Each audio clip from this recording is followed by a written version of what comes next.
ट्रेनचा छत्रपती संभाजीनगरमध्ये पूरग्रस्तांसाठी हंबरडा मोर्चा सुरू होतोय।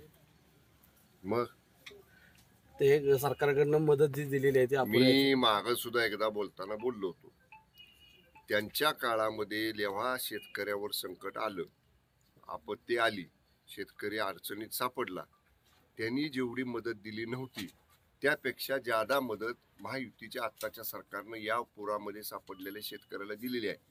त्यामुळं आता त्यांनी हंबरडा मोर्चा काढू दे, तर आणखीन कसला मोर्चा काढू दे, लोक आता सुज्ञान आहेत।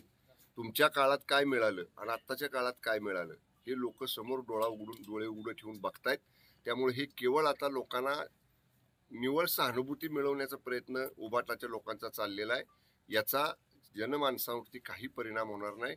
लोकांना माहिती आहे, आज 32,000 कोटी रुपयाचं पॅकेज हे आता शेतकऱ्यांना अडचणीत सापडलेल्या, पुरात सापडलेल्या, अतिवृष्टीत सापडलेल्या शेतकऱ्याला आपण दिलेलं आहे।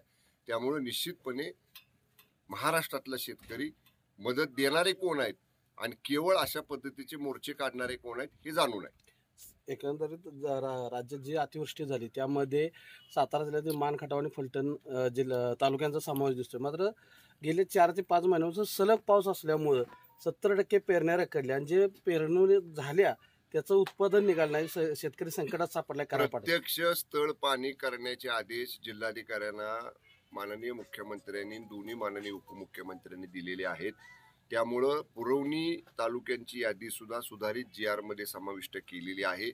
आम्ही तुम्हाला पहिल्यांदा सगळ्या महाराष्ट्रातल्या लोकांना सांगितलं होतं की या अतिवृष्टीमध्ये, पूर परिस्थितीमध्ये ज्या शेतकऱ्यांचं नुकसान झालंय, एकही शेतकरी या मदतीपासून वंचित राहणार नाही। बेस्ट कामगारांच्या विषयावरून आज उद्धव ठाकरे म्हणाले की बेस्टची निवडणूक विसरून जाऊ, आता ठाकरे ब्रँड सुरू व्हायचा होता, आता सुरू होईल राज ठाकरे सोबत। याचा अर्थ आतापर्यंत ठाकरे ब्रँड नव्हता? माझा उलट प्रश्न आहे, तुम्ही काय म्हटला, मान्य उद्धव साहेब काय म्हटले, ठाकरे ब्रँड सुरू होईल, म्हणजे आता सुरू होईल का? आता सुरू। ठाकरे ब्रँड एकच आहे महाराष्ट्रात, वंदनीय शिवसेना प्रमुख स्वर्गीय हिंदू हृदय सम्राट बाळासाहेब ठाकरे साहेब। तो ब्रँड काल होता, आज आहे आणि उद्याही राहील। आता त्या नावाखाली हे जे कोणी स्वतःचं नाणं चालवायचा प्रयत्न करतायत, गर्दीत दुंडा पैसा चालवणं ज्याला म्हणतो, त्याचा काही उपयोग होणार नाही। त्यांनी स्वतःच्या तोंडानं कबूल केलं ते बरं झालं की अजून आमचा ठाकरे ब्रँड सुरू झालेला नाही।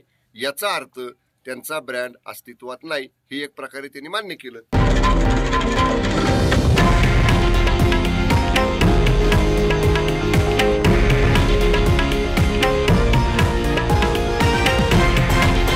हे आहे देशातील नंबर 1 न्यूज नेटवर्क आणि आपण पाहत आहात TV9 मराठी, एकमेव।